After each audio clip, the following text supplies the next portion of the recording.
Hello everyone, this is Govind sir. Welcome back to lecture number 17, continuation of laws of motion chapter. So today again we are going to continue with the friction topic, but आज friction का हम last class लेंगे. वैसे friction का कोई limit नहीं है. friction में आप तो n number of questions करते जाओ, कोई limitation नहीं है उसका, या कोई limit नहीं है उसका. limitation I can't say, there is no limit for friction questions.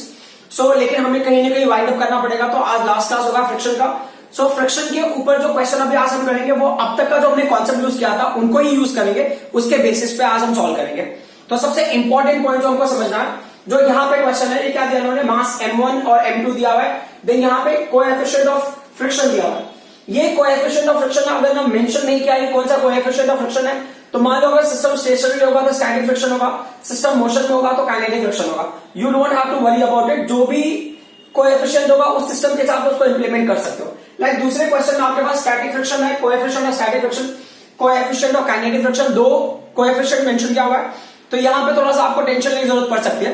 Tension लेने का मतलब ऐसा नहीं है कि आपको ना आंसर आएगा नहीं, you will get the answer. तो पहले हम इस पे फोकस करते हैं. हमको क्या करना है, हमको एक्सेलरेशन निकालना सिस्टम का और टेंशन निकालना है. ठीक है, वो जो नॉर्मल कंडीशन है उसी हिसाब से चलना है, फ्री बॉडी डायग्राम वाला कॉन्सेप्ट. लेकिन क्या होता है कि अगर बॉडी इंक्लाइन प्लेन पे है तो उसका थोड़ा सा सिस्टम अलग हो जाता है. मान लो अगर मैं इसके लिए फ्री बॉडी डायग्राम बना रहा हूं, तो ये क्या होगा, इस बॉडी पे एक और फोर्स एक्ट होगा, that is m2g which is acting in downward direction. अच्छा, यहाँ पे एक पॉइंट मैंने मेंशन किया है, एंगल ऑफ इंक्लिनेशन 30 डिग्री हो गया. ठीक है, और g की वैल्यू हम 10 लेंगे. g की value we are going to take 10.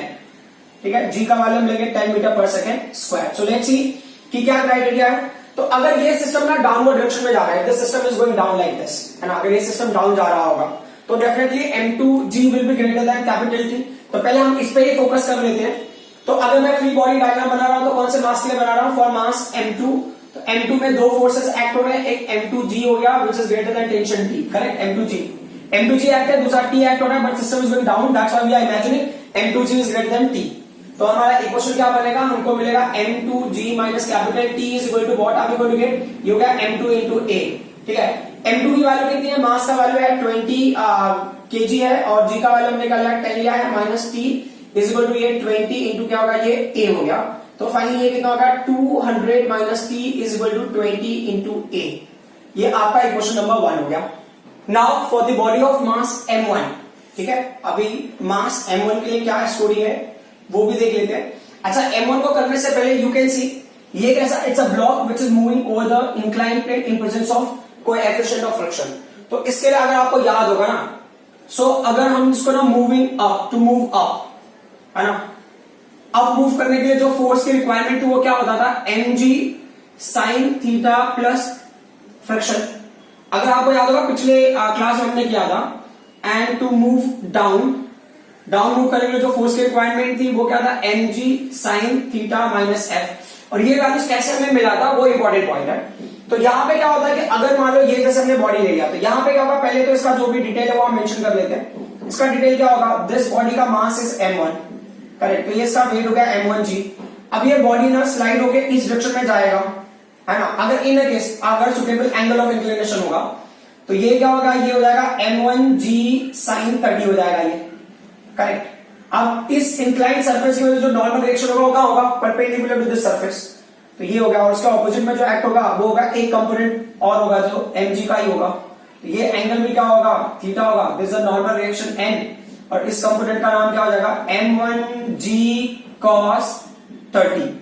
ठीक है, ये स्पेस नहीं है तो मैंने एक काम करता हूं, मैं ऐसे लिख देता हूं m1g cos 30. ठीक है, सो ये इंफॉर्मेशन हो गए. There are little more information needed. तो अभी क्या होता है कि जब आप ना बॉडी को अपवर्ड डायरेक्शन में ये मूव कर रहा है ना, it's moving up. So when body will move up, then what happens कि बिकॉज ऑफ स्टैटिक फ्रिक्शन क्या होगा, frictional force will start acting in downward direction. ठीक है, अब ना बाकी चीजों का भूल जाओ कि कौन सी चीज कहां एक्ट हो रही है, क्या एक्ट हो रहा है. आप बस इतना ध्यान दो कि जब ये बॉडी ना ऊपर इधर मूव करने लगेगा बिकॉज ऑफ टेंशन T, तो how many forces acting on this body. तो अब इस बॉडी पे एक तो टेंशन T एक्ट हो रहा है, दूसरा क्या एक्ट हो रहा है, m1g sin 30 plus friction. Correct, so अब उसके हिसाब से देखोगे तो बॉडी के ऊपर दो फोर्सेस एक्ट हो रहे हैं, एक तो T एक्ट हो रहा है, जो दूसरा फोर्स एक्ट हो रहा है वो क्या है, m1g sin 30 प्लस फ्रिक्शन होगा. प्लस फ्रिक्शन क्यों होगा, क्योंकि ना m1g sin 30 और फ्रिक्शन जो है डाउनवर्ड डायरेक्शन में एक्ट हो रहा है. क्लियर, और दोनों में से कौन सा ग्रेटर होगा, T will be greater. Why tension T will be greater? Because this block is going down, so this block will go up. तो ये सिस्टम इस डायरेक्शन में जा रहा है, टेंशन डी के डायरेक्शन में जा रहा है। तो according to that if I make the equation, then क्या मिलेगा हमको, T minus we will get it as m1g, this is what sin 30 plus friction is equal to कौन से बॉडी पे एक्ट हो रहा है, m1 पे एक्ट हो रहा है, एक्सेलरेशन बॉडी का हमने a ले लिया। अगर आप चाहो तो फ्रिक्शन को सेपरेटली कैलकुलेट कर सकते हो इफ यू वांट। तो फ्रिक्शन का फॉर्मूला क्या होता है, फ्रिक्शन का फॉर्मूला होता है friction is equal to mu into n होता है ना, coefficient of friction into normal reaction. तो कोएफिशिएंट ऑफ फ्रिक्शन भी हो गया, नॉर्मल रिएक्शन किसके इक्वल होगा यहाँ पे, normal reaction is equal to m1g cos 30 ना, इस डायग्राम के हिसाब से देख लो, ये हो जाएगा m1g cos 30 के इक्वल हो जाएगा। सो ये म्यू की वैल्यू को हमने क्या, म्यू का वैल्यू कितना है 0.4 है, m1 का वैल्यू कितना, what's the mass of this block, वो है 10 kg, और उसके बाद g का वैल्यू हमने 10 मीटर पर सेकंड स्क्वायर लिया, cos 30 का मतलब कितना हो जाएगा, √3/2 हो गया, करेक्ट। अब इन वैल्यूज को सिंपलीफाई करेंगे तो कितना हो जाएगा, ये 100 इंटू 0.4 क्या होगा, ये हो जाएगा आपका 40 हो जाएगा, और ये वैल्यू का 0.866 है, ठीक है। तो ये 0 हो गया, 4 6 24, 4 6 24 एंड 2 कितना हो गया 26, 4 8 32 है ना, 32 एंड 2 कितना हो गया 34 हो गया। तो यहाँ पे डेसिमल लग जाएगा, तो ये वैल्यू होगा 34.64 न्यूटन, ये ना फ्रिक्शन फोर्स की वैल्यू होगी। अब हम वैल्यूज यहाँ पे पुट कर देते हैं, तो अभी आप लिखोगे देयरफॉर टी तो क्वेश्चन मार्क है, m1 का वैल्यू कितना है, m1 का वैल्यू 10 है, g का वैल्यू कितना है 10 है, sin 30 की वैल्यू कितनी है 1/2 हो जाएगा, करेक्ट। योगा प्लस ये कितना होगा 34.64 इज इक्वल टू m1 का वैल्यू कितना है, m1 का वैल्यू 10 है, तो ये होगा 10 इंटू a, ठीक है। तो ये वैल्यू मिल गया हमको। अब आगे अगर प्रोसीड करेंगे तो therefore t is equal to ये कितना होगा, ये होगा 50 है ना, ये वैल्यू हो गया 50 प्लस कितना हो गया 34.64 is equal to 10a। So finally t minus कितना होगा, ये 84.64 इज इक्वल टू 10a, ये होगा आपका इक्वेशन नंबर 2। अब हमारे दोनों इक्वेशन रेडी हो गए, करेक्ट। देखो अगर ये कोएफिशिएंट ऑफ फ्रिक्शन नहीं होता तो शायद ये इक्वेशन हमको और भी जल्दी मिल जाता था, बट कोएफिशिएंट ऑफ फ्रिक्शन होने की वजह से हमको थोड़ा टाइम लग गया। अब क्या करेंगे, इन वैल्यूज को पुट करके देख लेते हैं। So what are we supposed to do, अगर एक्सेलरेशन निकालना है तो just you add the corresponding sides, तो इक्वेशन 1 एंड 2 के करेस्पॉन्डिंग साइड्स को आप ऐड कर दो। तो अब यहाँ पे मेंशन कर सकते हो ना, ऐड इक्वेशन 1 एंड 2 का करेस्पॉन्डिंग साइड्स। तो इक्वेशन 2 में कितना है 200 minus capital T is equal to 20a हो गया, और इक्वेशन 2 में क्या मिल रहा है हमको, t माइनस 84 पॉइंट क्या होगा, ये 64 हो गया इज इक्वल टू 10a हो गया। तो यहाँ पे टी कैंसिल हो जाएगा, ये कितना हो गया 30a हो गया, करेक्ट। यहाँ पे कितना हो जाएगा, तो ये 4 है, मतलब यहाँ पे देख लो 200 0 और ये कितना होगा 84.64, ये कितना होगा 6 हो जाएगा, ये 3 हो जाएगा, और यहाँ पे कितना होगा 5 हो गया, ये 1 हो गया, और 115.36, तो ये होगा 115.36। तो अभी ये a इज इक्वल टू क्या होगा, एक्चुअली ये 0, ये 30 से डिवाइड करोगे तो क्या होगा 11.536 हो जाएगा, ठीक है। डिवाइड बाय कितना होगा 3 हो गया ना, ये 10 से डिवाइड कर दो दोनों साइड में।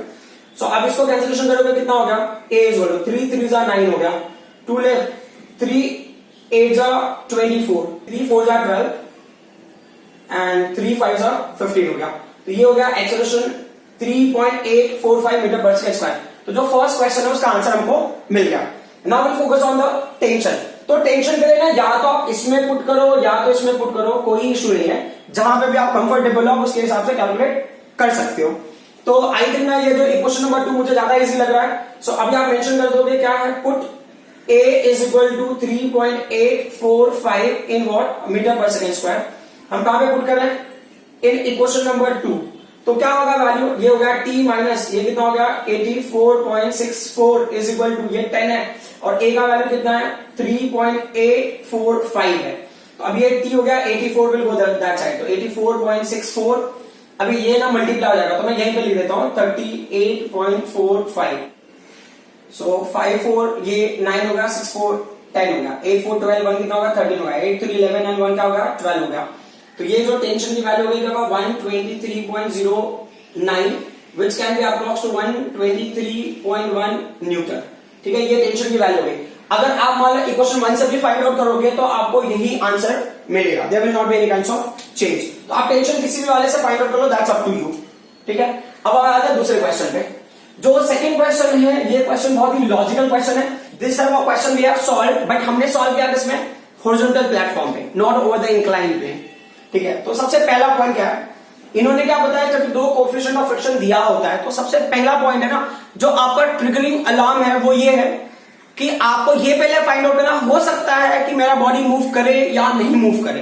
बॉडी कब मूव करता है, हमने ना लास्ट क्लास में लास्ट क्लास में किया था, इफ यू रिमेंबर। एक ग्राफ भी हमने लिया हुआ था कि अगर ना आप ये समझो, फ्रिक्शन का हमने लिया था, फ्रिक्शन वर्सेस हमने क्या था अप्लाइड फोर्स।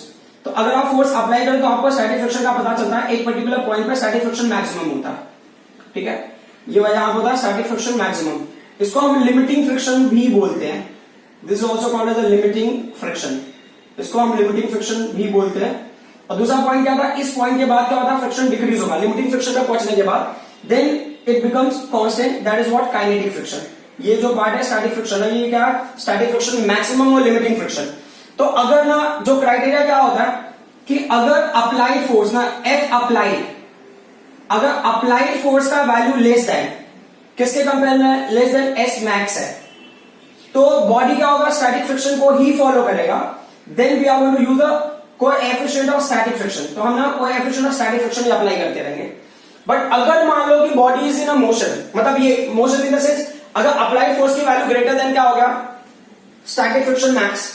सो अगर एफ अप्लाइड का वैल्यू, जो हमने फोर्स अप्लाई किया है उसका वैल्यू ग्रेटर होगा किसके कंपेयर में, जो एफ स्टैटिक मैक्स है या लिमिटिंग फ्रिक्शन से ज्यादा हो जाएगा, तो क्या होगा इस पर्टिकुलर सिस्टम में अब ना म्यू के अप्लाइड होगा, means kinetic friction will take place. समझ में आ रहा है। तो यहां पे क्वेश्चन पूछा था फाइंड आउट फ्रिक्शन, तो हमें स्टैटिक फ्रिक्शन निकालना है या हमें काइनेटिक फ्रिक्शन निकालना है, इज वेरी इंपॉर्टेंट। तो स्टैटिक फ्रिक्शन हम तभी कंसिडर करेंगे अगर अप्लाइड फ्रिक्शन की वैल्यू लेस देन क्या होगा, मैक्सिमम स्टैटिक फ्रिक्शन।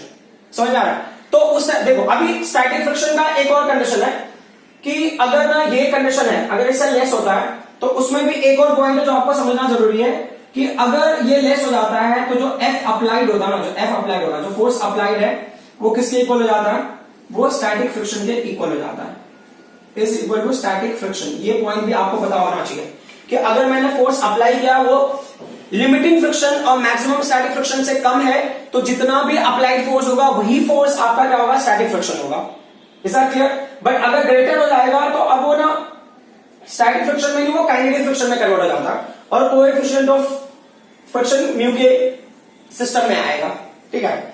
सो अब ना यहां पे देख लो, तो हमारे पास बहुत बड़ा कंफ्यूजन है अभी कि ये स्टैटिक फ्रिक्शन हमें लेना है या हमको ना काइनेटिक फ्रिक्शन लेना है। तो सबसे पहला टास्क है कि मुझे ना स्टैटिक फ्रिक्शन मैक्सिमम निकालना, अप्लाइड फोर्स क्या है वो फाइंड आउट करना। तो इस चीज में देख लो आप, जैसे कि ये बॉडी है, बॉडी का जो है weight is acting downward direction, ये mg हो गया, और ये जो कंपोनेंट हो गया, ये कंपोनेंट का नाम हो गया mg sin थीटा हो गया, और perpendicular to this surface whatever you will have that is a normal direction, ठीक है। उसके ऑपोजिट में जो एक्ट होगा that is what mg cos theta, उसके ऑपोजिट में mg cos थीटा एक्ट होगा। अब अगर मान लो कि ना इस सिस्टम को आप इमेजिन, अभी आप नॉर्मली आपने छोड़ दिया तो इस सिस्टम में मूव इन डाउनवर्ड डायरेक्शन, जब ये डाउनवर्ड डायरेक्शन में मूव करने की कोशिश कर, मूव कर रहा नहीं कर रहा that we don't know right now. मान लो कि ये बॉडी ना अभी स्टेशनरी है because of maximum static friction की वजह से, तो maximum static friction will act in this direction, मतलब mg sin theta will try to take it down, है ना, इस डायरेक्शन में उसको डाउन लेके जाना चाहता है, but maximum static friction will, अभी वो स्टैटिक फ्रिक्शन है या मैक्सिमम स्टैटिक फ्रिक्शन है दैट वी डोंट नो। जो फोर्स अप्लाइड है ना, फोर्स अप्लाइड की जो वैल्यू है, बहुत सिंपल सा कंडीशन है, फोर्स अप्लाइड का वैल्यू लेस देन होगा स्टैटिक फ्रिक्शन और इक्वल टू भी चल जाएगा, तो भी हम ना स्टैटिक फ्रिक्शन तक ही लेंगे उसको। तो अब यहां पे क्या होगा, हमने पता चला स्टैटिक फ्रिक्शन की वैल्यू है, तो स्टैटिक फ्रिक्शन का वैल्यू अगर आप फाइंड आउट कर लो तो कैसे निकालोगे, अप्लाइड फोर्स क्या है वो भी देख लेते हैं। जो mg sin थीटा है इस टाइम पे कैसा काम कर रहा है, अप्लाइड फोर्स की तरह काम कर रहा है, और जो f s max है वो कैसा काम कर रहा है, स्टैटिक फ्रिक्शन है, मैक्सिमम स्टैटिक फ्रिक्शन है।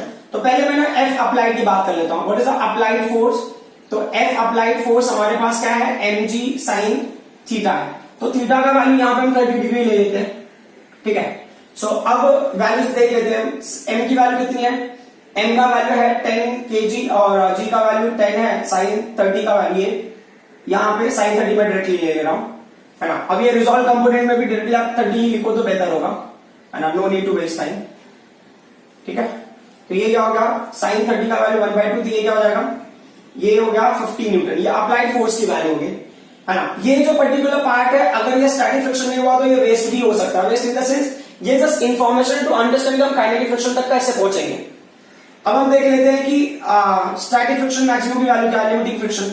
तो जो फॉर्मूला हमको पता है, static coefficient of static friction into normal direction, तो coefficient of static friction normal direction का फॉर्मूला क्या होगा, नॉर्मल डायरेक्शन किसके इक्वल है, mg cos 30 के इक्वल है, तो mg cos 30, ठीक है। तो ये mu S coefficient of static friction कितना हो गया, ये 0.5 है। mg का वैल्यू कितना है, ये 10 है इंटू 10 है, ये क्या है 0.866 है, ठीक है।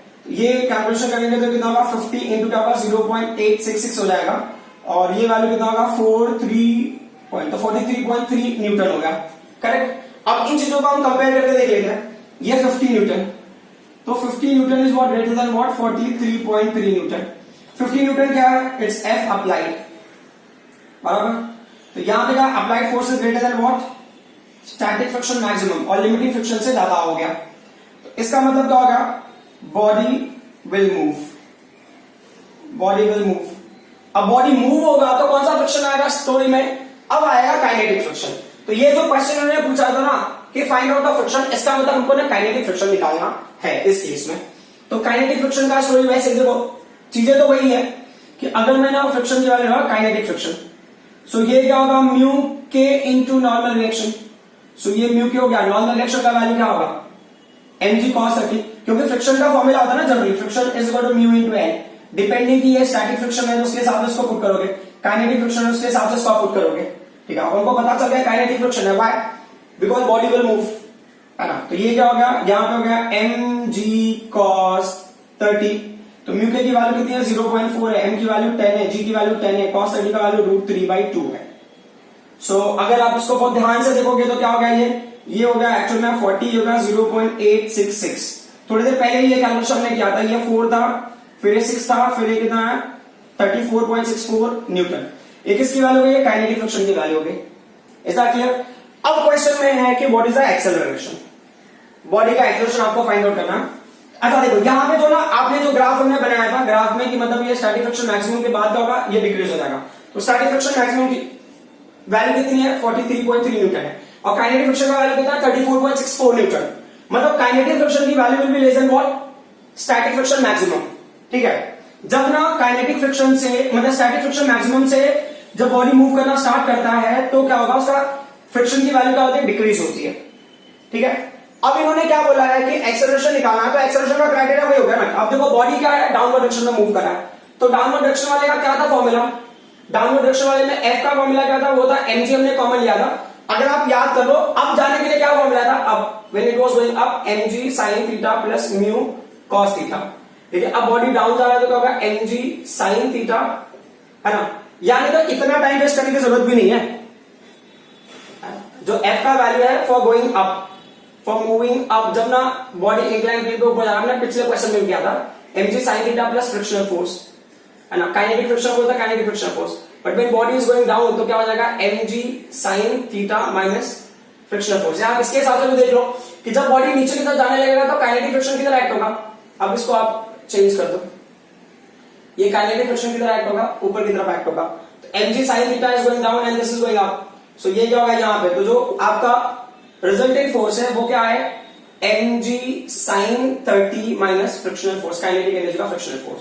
तो mg sin 30 का वैल्यू कितना है, mg sin 30 का वैल्यू ऐसा हमने कैलकुलेट किया हुआ है, that is what 50 Newton, correct, minus ये काइनेटिक फ्रिक्शन की वैल्यू कितनी है 34.64, ठीक है। तो अब इसको सिंपलीफाई करके देख लेते हैं, 50.00 ये 34.64, ये कितना हो गया, ये 6 हो गया, और यहाँ पे 9 हो गया तो ये 3 हो गया, अब यहाँ पे भी 9 हो गया तो ये 5 हो गया, और क्या 1, करेक्ट। सो अब ये 15.36 हो गया, तो 15.36 न्यूटन फोर्स लगेगा उसको टू मूव डाउन। बट ना बॉडी का मास क्या है, बॉडी का, तो एफ को हमने क्या किया m इंटू ए कर लिया, दैट इज व्हाट 15.36। अब उसको आगे एक्सटेंड करेंगे तो a की वैल्यू a है, ये क्या 15.36 divided by m, so 15.36। m का वैल्यू कितना है, m का वैल्यू है 10 kg, तो कैंसिलेशन का वैल्यू कितना है एक्सेलरेशन का 1.536 मीटर पर सेकंड स्क्वायर। तो ये हो गया एक्सेलरेशन का value to move the body down. अच्छा अब यहां पे ना जो इंपॉर्टेंट पॉइंट है, अगर मान लो कभी ऐसा होता है, आपने जैसे गेस कर लिया, जैसे मोस्टली केसेस में ऐसा ही होगा आपको, जब स्टैटिक फ्रिक्शन दिया और काइनेटिक फ्रिक्शन दिया है, तो इन 70% केसेस में ऐसा होता है कि ये बॉडी मूव कर ही जाता है। कॉम्पिटेंस में बहुत सारे क्वेश्चंस आए जहां पे बॉडी मूव कर ही गया है। मान लो अगर आपने ये पार्ट को सिंप्लीफाई नहीं किया, फॉर एग्जांपल आपने इस पार्ट को सिंप्लीफाई नहीं किया, आपने डायरेक्टली यहीं से स्टार्ट कर दिया है with your over confidence, with your confidence कि हाँ मुझे ना पता है कि ये मूव करेगा ही करेगा, तो अगर आप ये पार्ट भी सिंप्लीफाई करोगे और सीबीएसई के लिए सिंप्लीफाई करते हो तो भी आपको मार्क्स मिलेगा। इट्स नॉट कंपल्सरी आपको शो करना जरूरी है कि कैसे आपको पता चला काइनेटिक फ्रिक्शन लेना है, बट क्या होता है ये चीजें ना अगर आप दिखाते हो तो बेटर है। This is for your understanding, ठीक है। आपको कोई नहीं पूछेगा कि आपको कैसे पता चला कि बॉडी को ना काइनेटिक फ्रिक्शन ही लगेगा, बट प्रैक्टिकली देखा जाए तो इस तरीके से ही आपको पता चलता है कि काइनेटिक फ्रिक्शन क्यों एक्शन में आएगा, otherwise will be very difficult. So ये एक्चुअल रूल है, इस रूल को फॉलो करोगे will be better, you will never go wrong. But क्या होता है कि अगर आप डायरेक्टली भी करते हो तो हो सकता है कभी आपका आंसर रॉन्ग हो जाए। क्वेश्चन में है pull is easier than push, pull is easier than push, explain why. या तो क्वेश्चन ऐसे आ सकता है, क्लियर, या हो सकता है क्वेश्चन में which one is more easier, push और pull, which one is more easier, which one is more easier, which one is more easier, push और पुल, ठीक है। अब इसके लिए क्या करते हैं हम दोनों तरीके से देखते हैं। अच्छा, एक कभी कभी क्वेश्चन होता है विच one is more easier, push और पुल, लॉन रोलर है ना, वो ग्रास कटर वाला जो मशीन होता है उसका अगर हम देखते हैं तो ग्रास कटर मशीन में कैसा होगा, which one is more easier, तो पुश ज्यादा इजी होगा या पुल ज्यादा इजी होगा। Lawn roller in the sense कोई रोलर है जिसको आपने मूव कर रहे हो, ठीक है, when you are moving, so when you are moving वो क्या होता है, lawn roller is like this kind of things. या अगर आप इसको ऐसे मूव करा रहे हो तो वो इजी है, या आप उसको पुल कर रहे हो तो इजी है, ठीक है। कॉन्सेप्ट सेम होगा, जो कॉन्सेप्ट मैं यहां पे अप्लाई करूंगा सेम कॉन्सेप्ट यहां पे भी एप्लीकेबल होगा। तो अभी आपको देखना है कि कौन सा वाला केस ना ज्यादा इजी है। तो अगर हमने कंसिडर किया तो चलो ठीक है, हमने यहां पे कंसिडर किया पुश के लिए, इमेजिन किया पुश, ठीक है। तो पुश के लिए अगर आप इमेजिन कर रहे हो तो यहां पे हमने ब्लॉक ले लिया, दिस इज द ब्लॉक। अब उसके ऊपर आपने क्या किया, फोर्स अप्लाई किया, ठीक है। तो यू अप्लाइंग अ फोर्स, तो अगर हम उसको पुश कर रहे हैं तो सपोज दैट हमने फोर्स इस डायरेक्शन में अप्लाई किया, इट्स अ अप्लाइड फोर्स। ये क्या हो गया, this is the angle of inclination of the horizontal, ये क्या होगा, एंगल थीटा हो गया, क्लियर। अब अगर इसको ना आप और मॉडिफाई करना चाहते हो तो क्या हो सकता है कि हमने ना इस फोर्स को थोड़ा सा आगे ले लिया, एक्सटेंड कर लिया। ये जो लाइन को आप एक्सटेंड कर लो, यू एक्सटेंड दिस लाइन, इस लाइन को आप एक्सटेंड कर लेते हो तो ये हो गया आपका फोर्स का वैल्यू, करेक्ट। अब उसके बाद क्या हो गया कि ये जो एंगल होगा ये एंगल थीटा हो जाएगा, करेक्ट। अब यहीं पे आप इसके दो कंपोनेंट बन जाएंगे, एक होगा हॉरिजॉन्टल डायरेक्शन, एक होगा वर्टिकल डायरेक्शन। तो ये बॉडी को फोर्स करेगा वर्टिकल हॉरिजॉन्टल दो डायरेक्शन में मूव करने के लिए। तो ये क्या होगा, इस फोर्स का नाम होगा F cos थीटा और इस फोर्स का नाम क्या होगा, F sin थीटा, करेक्ट। इसके अलावा और क्या हमको दिखाई देगा कि इस बॉडी के सेंटर पे अगर आप कंसिडर करो सेंटर पे एक फोर्स एक्ट होगा डाउनवर्ड डायरेक्शन में, एक फोर्स एक्ट होगा अपवर्ड डायरेक्शन में। तो जो डाउनवर्ड डायरेक्शन में एक्ट हो रहा है वो कौन सा फोर्स हो गया, वो हो गया वेट, और जो अपवर्ड डायरेक्शन में एक्ट हो रहा है वो क्या हो गया, नॉर्मल रिएक्शन। इसके अलावा जब आप बॉडी को मूव कर रहे हो तो यहां पे तो सरफेस होगा ना, दिस द सरफेस।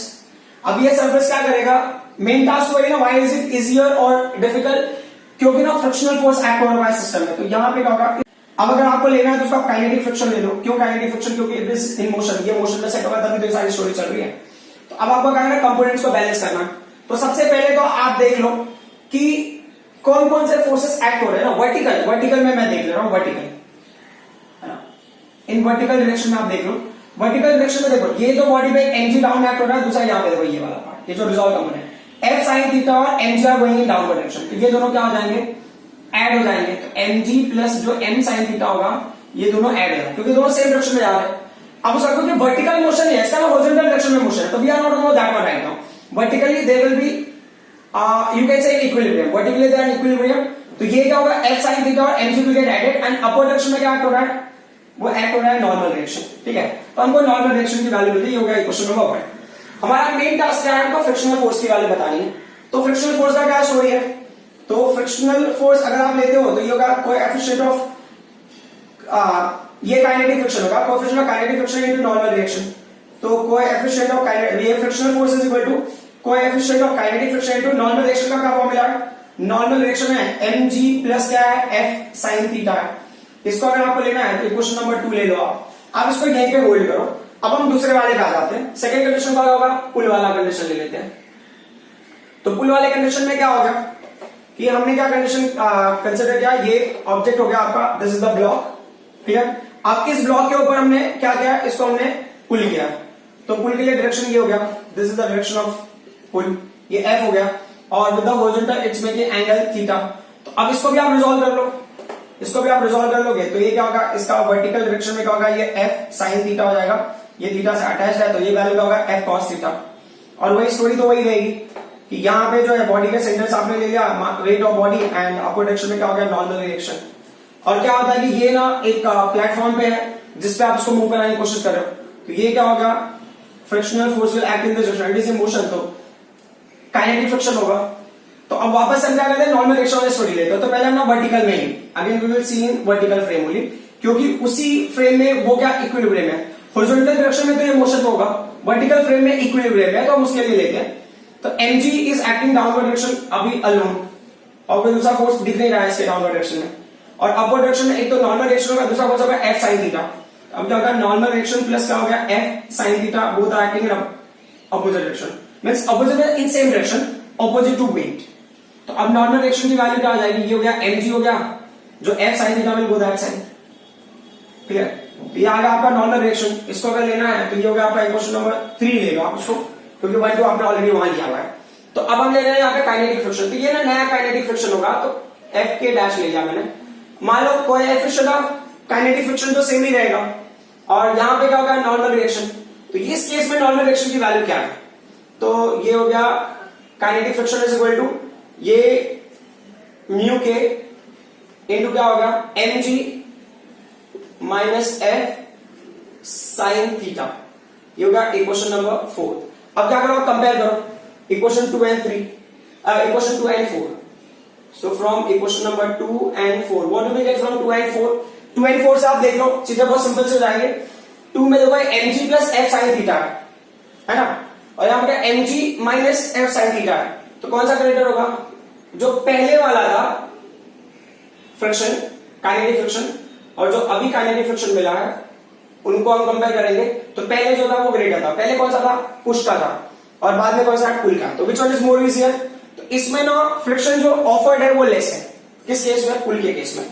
और पुश के केस में क्या होगा कि व्हेन यू आर अप्लाइंग और when you are trying to move, तो kinetic friction offered will be more, तो इसके लिए it is more easier to pull the body in compare to pushing the body, ठीक है।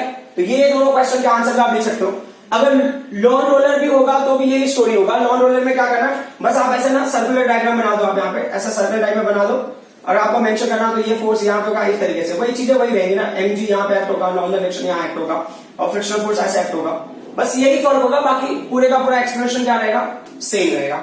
आई होप ये बातें आपको समझ में आई होगी, इट्स नॉट दैट डिफिकल्ट, लेकिन हाँ थोड़ा ट्रिकी है। यहाँ पे एक चीज ध्यान देना, आप ना हॉरिजॉन्टल डायरेक्शन का कोई मतलब नहीं है, क्योंकि हॉरिजॉन्टल डायरेक्शन में ये मोशन में हमको क्या देखना है, हमको ये देखना है कि काइनेटिक फ्रिक्शन की वैल्यू किसमें ज्यादा है, उस बेसिस में हम डिसाइड करेंगे कि कौन सा इजी है कौन सा डिफिकल्ट है। Now you can see this question, ये किसी कॉम्पिटेटिव एग्जाम में क्वेश्चन पूछा हुआ है। सो लेट्स सी क्वेश्चन में क्या दिया इन्होंने। जैसा कि ये कैपिटल F फोर्स है जो इस ब्लॉक के ऊपर एक्ट हो रहा है, ब्लॉक का मास है 3 kg, और जो कोएफिशिएंट ऑफ फ्रिक्शन है वो स्टैटिक है, काइनेटिक है, that we are not aware about it, ठीक है। और वो अभी थोड़े देर में पता चल जाएगा आपको।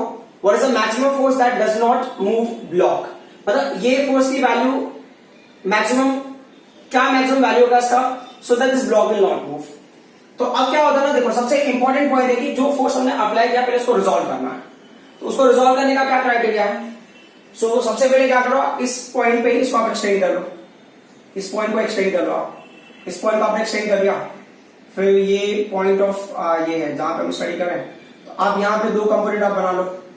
सो ये फोर्स कैपिटल F हो गया, ये क्या होगा, ये एंगल भी क्या होगा 60 डिग्री होगा, वर्टिकली अपोजिट, तो इसका नाम क्या हो जाएगा, this is what F cos theta, which is trying to move the body horizontally on right hand side. ये फोर्स क्या है, दिस फोर्स का name is F sin theta, and sin theta is sin 60 which will try to move the body vertically down, ठीक है।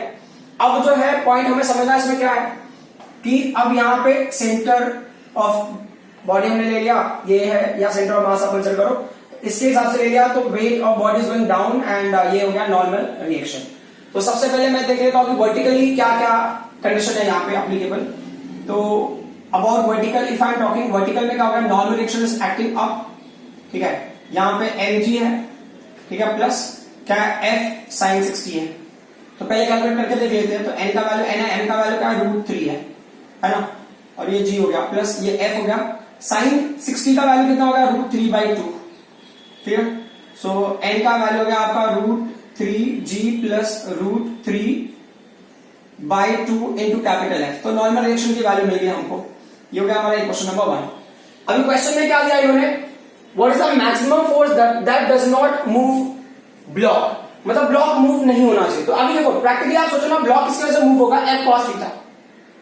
F cos theta मतलब ये F cos 60 हो गया इस केस में। तो F cos 60 की वैल्यू अगर उस साइड में एक्ट हो रहा है तो फ्रिक्शनल फोर्स किधर एक्ट होगा, frictional force act in opposite direction है। यहाँ पे जो फोर्स ये कांटेक्ट वाला, यहाँ पे क्या होगा, मैंने F फ्रिक्शन ले लिया, this is frictional force because we don't want the body to move. तो ये स्टैटिक फ्रिक्शन ही होगा एक हिसाब से देखा जाए तो ये कोएफिशिएंट स्टैटिक फ्रिक्शन की तरह बिहेव करेगा। तो ये जो फ्रिक्शन है, this friction will not allow the body to move. तो क्या हो रहा है कि ये बोल रहे जो फ्रिक्शन का वैल्यू है ना, या अगर आप F cos थीटा के टर्म में लेना तो ये जो F cos थीटा है या F cos 60 है, जो इसकी वैल्यू में ये लेस होना चाहिए या इक्वल होना चाहिए किसके कंपेयर में, फ्रिक्शन के कंपेयर में।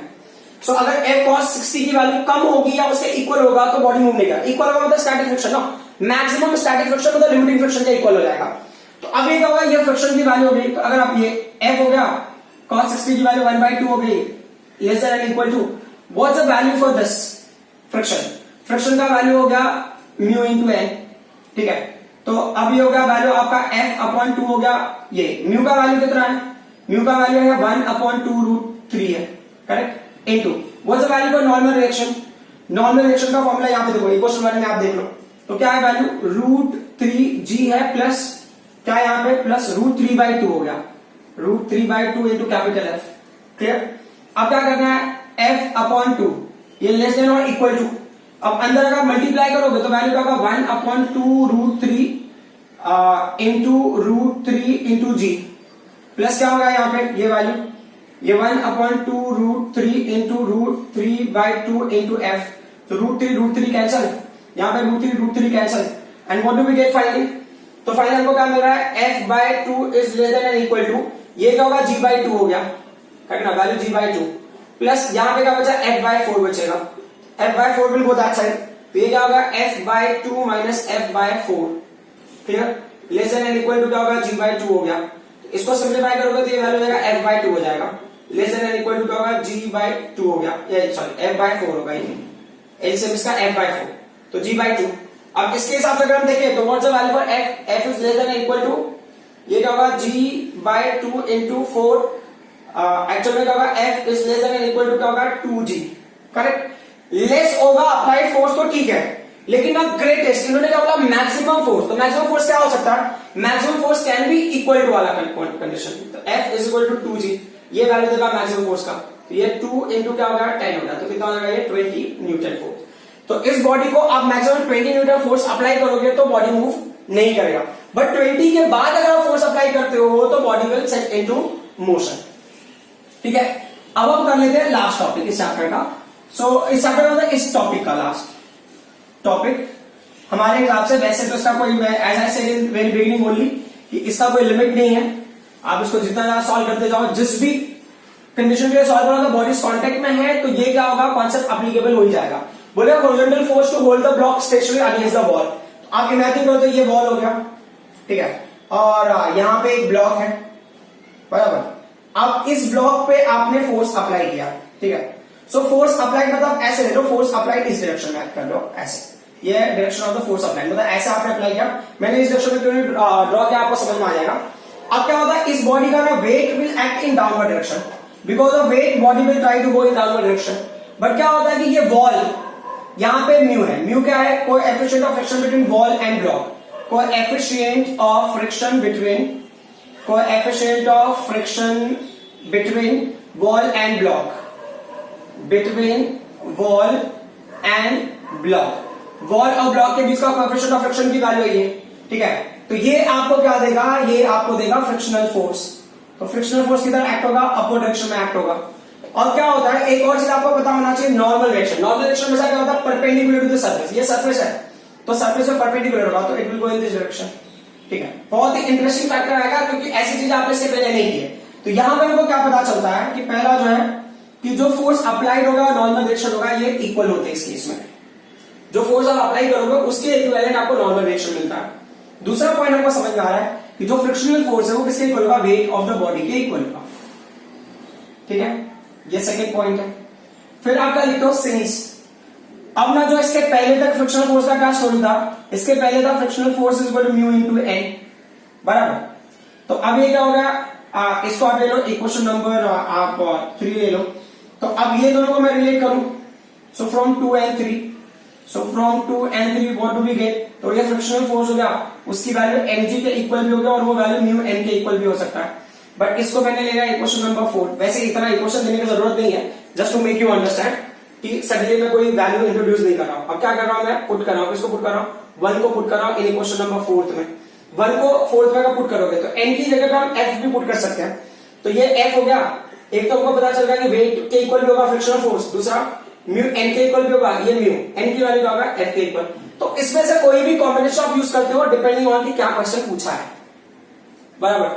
हो सकता है बॉडी का मास दिया हो, ठीक है, और जो फोर्स अप्लाइड है वो दिया हो, कोएफिशिएंट ऑफ स्टैटिक फ्रिक्शन पूछ रहा हो, या कोएफिशिएंट ऑफ फ्रिक्शन पूछ रहा है, या कोएफिशिएंट ऑफ फ्रिक्शन दिया हो, फोर्स दिया हो, बॉडी का मास पूछ रहा हो। समझ में आ रही बात। तो अभी जो अगला क्वेश्चन है वो हम देख लेते हैं कि क्या पूछ रही है।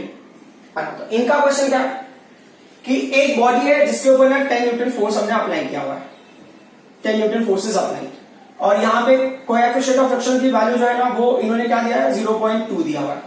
ठीक है, अब क्वेश्चन इनका क्या है, क्वेश्चन बोले ना फाइंड आउट दी फ्रिक्शन, और सेकंड क्या पूछ रहे हैं, find out weight, find out wait.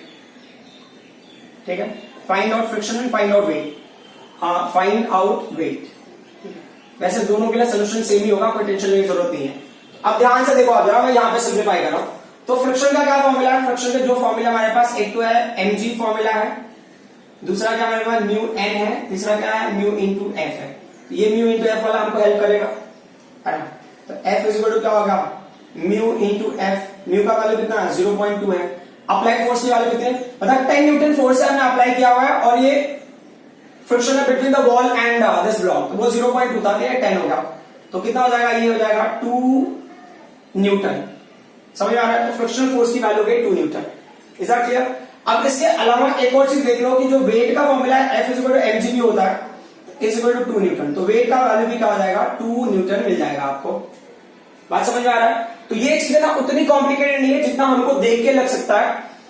एक और होता है, हो सकता है ना जैसे ना स्पाइडरमैन, अगर आपको कंसिडर करना तो स्पाइडरमैन को ना बेसिकली इन कॉन्सेप्ट का अच्छा नॉलेज होगा, क्योंकि ना वो क्या करेगा, एफ फोर्स अप्लाई करेगा, कोएफिशिएंट ऑफ फ्रिक्शन उसको हेल्प करेगा फ्रिक्शनल फोर्स प्रोवाइड करने के लिए, जो ना उसके वेट को बैलेंस करेगा, और ये नॉर्मल रिएक्शन वगैरह। ये बेसिकली कोई भी अगर ऑब्जेक्ट है वॉल पे अगर आप बैलेंस करके रखना चाहते हो, ठीक है, तो उस साइड पे ये कॉन्सेप्ट आपको लगाना पड़ेगा। Means you are applying a horizontal force to hold the block on hold block stationary against the wall. तो स्टेशनरी कंडीशन के लिए ये क्राइटेरिया है। So I hope whatever I explain you people understood. These topics are very simple. आपको क्या है, practice की requirement है। नेक्स्ट क्लास है हम नया टॉपिक लेके आएंगे इसी चैप्टर का। Thank you very much.